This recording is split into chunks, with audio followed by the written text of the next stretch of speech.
Et si la raison pour laquelle tu ne vois pas encore de réponse, c'était ton plan B, et si, pendant que tu pries, tu gardes une issue de secours au cas où Dieu ne viendrait pas, et que c'est justement ce filet qui perce ta foi, aujourd'hui, on va débrancher le plan B, prier simplement et avec assurance, puis apprendre à tenir pendant l'attente.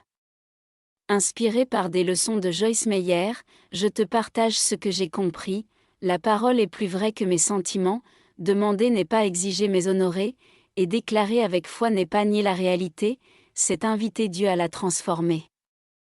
Reste avec moi jusqu'à la fin.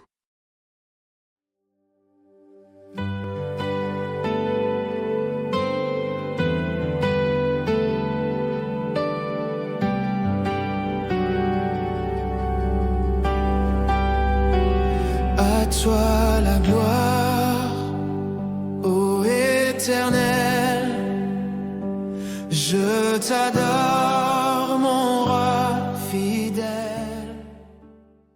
Shalom bien-aimé, recevons ensemble cette parole du psaume 37 verset 5, « Remets ton sort à l'Éternel, confie-toi en lui, et il agira. » Remettre, c'est déposer réellement. Se confier, c'est laisser ce que l'on a déposé, sans reprendre en secret le contrôle. Le plan B est subtil. Il se cache dans des pensées comme « si Dieu ne fait pas, j'ai quand même une solution ». C'est humain, mais c'est un saboteur de foi. La foi biblique dit « Seigneur, je donne et je laisse ». Aujourd'hui, choisis d'éteindre ce plan B, non par imprudence, mais par obéissance. Dieu n'a pas besoin d'une béquille. Il a besoin de ton oui. Le psaume 90 verset 12 prie ainsi, « Enseigne-nous à bien compter nos jours, afin que nous appliquions nos cœurs à la sagesse. » La sagesse me dit que mes sentiments ne sont pas un guide infaillible. Parfois j'ai demandé pardon, mais je me sens encore coupable. Or la parole affirme, dans la première épître de Jean chapitre 1 verset 9, que Dieu pardonne et purifie celui qui confesse. Alors qui croire lorsque mes émotions disent l'inverse ? Je choisis la parole. Et parce que j'ai un grand souverain sacrificateur compatissant, je peux m'approcher avec assurance du trône de la grâce pour obtenir secours au moment opportun, comme le dit l'Épître aux Hébreux chapitre 4 verset 16. Ce n'est pas l'intensité émotionnelle qui ouvre le ciel, c'est Jésus. Joyce Meyer le souligne avec force et simplicité, demande.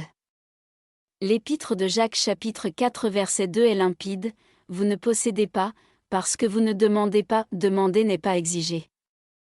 Demander, c'est inviter Dieu à entrer dans la situation. Beaucoup espèrent dans le flou, mais ne formulent jamais une requête claire. Écris ta demande. Date là. Père, j'ai un entretien mercredi. Donne-moi paix, clarté et faveur. Si cette porte vient de toi, ouvre-la. Si elle n'est pas de toi, ferme-la. Ensuite, fais confiance. Jésus, dans l'Évangile selon Matthieu chapitre 6 verset 7, nous délivre d'un fardeau, quand vous priez, ne multipliez pas de vaines paroles. Dieu n'est pas convaincu par la longueur, mais touché par la vérité d'un cœur. Une prière courte, sincère et pleine de foi vaut mieux qu'un long monologue inquiet. Dis-le simplement, Père, montre-moi le prochain pas. Puis écoute. Apprends la prière focalisée, 10 minutes sans distraction, puis un dialogue discret tout au long de la journée, entre la prière et la réponse, vient l'attente. C'est là que beaucoup abandonnent. L'Évangile selon Marc chapitre 11 versets 23 et 24 nous enseigne à parler à la montagne et à croire que nous avons reçu avant de voir. La deuxième épître aux Corinthiens chapitre 4 verset 13 ajoute, « J'ai cru, c'est pourquoi j'ai parlé. » Alors, lorsque le doute frappe, réponds à voix haute, « Dieu agit maintenant dans ma vie. » Ce n'est pas du déni, c'est un alignement avec la vérité de Dieu. Pour un proche que tu confies à Dieu, il arrive que la situation semble empirer au début. Ne panique pas. Quand Dieu travaille un cœur, il révèle, il confronte, et toute résistance devient visible. Continue de déclarer, « Le Seigneur attire, corrige avec amour, et envoie la bonne personne au bon moment. Jésus lit la prière et le pardon dans l'Évangile selon Matthieu chapitre 6 verset 14. La rancune est un frein invisible. Pardonner, ce n'est pas minimiser la blessure, c'est libérer le cœur afin que la grâce circule. Décide chaque soir, Seigneur, je choisis de pardonner. Je te confie la justice. Le pardon est un acte. Les émotions suivront plus tard. Et si c'est difficile, demande à Dieu la force de vouloir pardonner.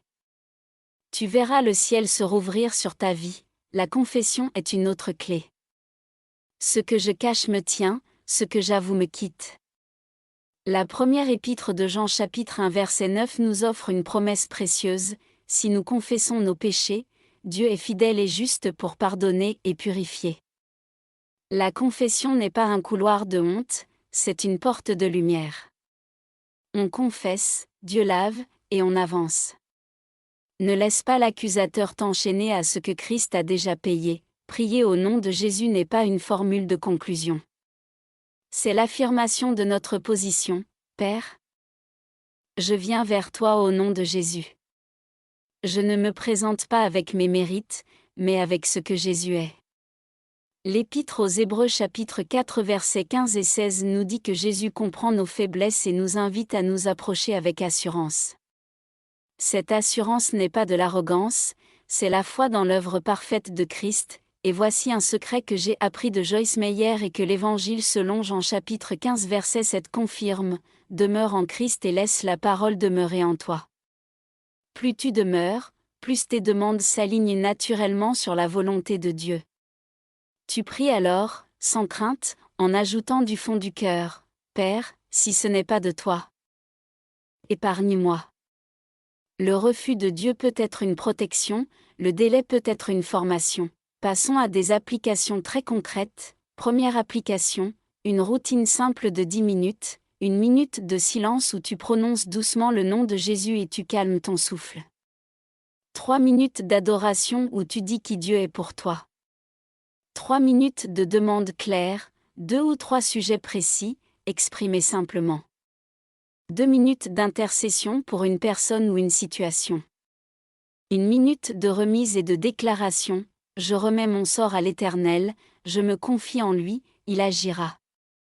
Deuxième application, une checklist du cœur, ai-je quelqu'un à pardonner aujourd'hui? Ai-je quelque chose à confesser à Dieu? Ai-je cru un mensonge sur Dieu ou sur moi que je dois remplacer par la vérité de l'Écriture? Cette hygiène intérieure ne te vole pas du temps. Elle t'en rend. Troisième application, des déclarations matin et soir. Dieu agit maintenant dans ma vie. Je remets mon sort à l'Éternel, je me confie en lui, il agira. La parole est plus vraie que mes sentiments. Affermis l'ouvrage de mes mains, Seigneur, comme le demande le psaume 90 verset 17, au nom de Jésus, j'avance avec paix et clarté. Quatrième application, scénario de vie, au travail, avant un entretien, Père, donne-moi des mots simples, la bonne posture, la faveur. Si cette porte vient de toi, ouvre-la. Si elle ne vient pas de toi, ferme-la sans regret.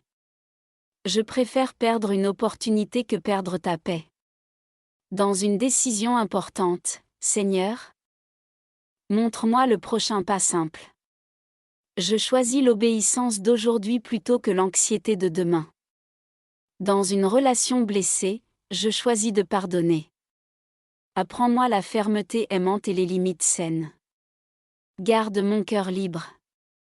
Dans un combat intérieur, j'ai confessé. Tu pardonnes et purifies. Je m'approche avec assurance. Comment tenir pendant l'attente? 2 pièges sont à éviter. Le commentaire négatif qui annule ta prière, de toute façon, cela ne marche pas pour moi. Et la comparaison qui te vole la joie, Dieu a un plan personnalisé pour toi. Réjouis-toi pour les autres, reste en paix pour toi. Transforme l'attente en adoration, lis un psaume. Chante une vérité, répète doucement la parole jusqu'à ce que ton âme se pose.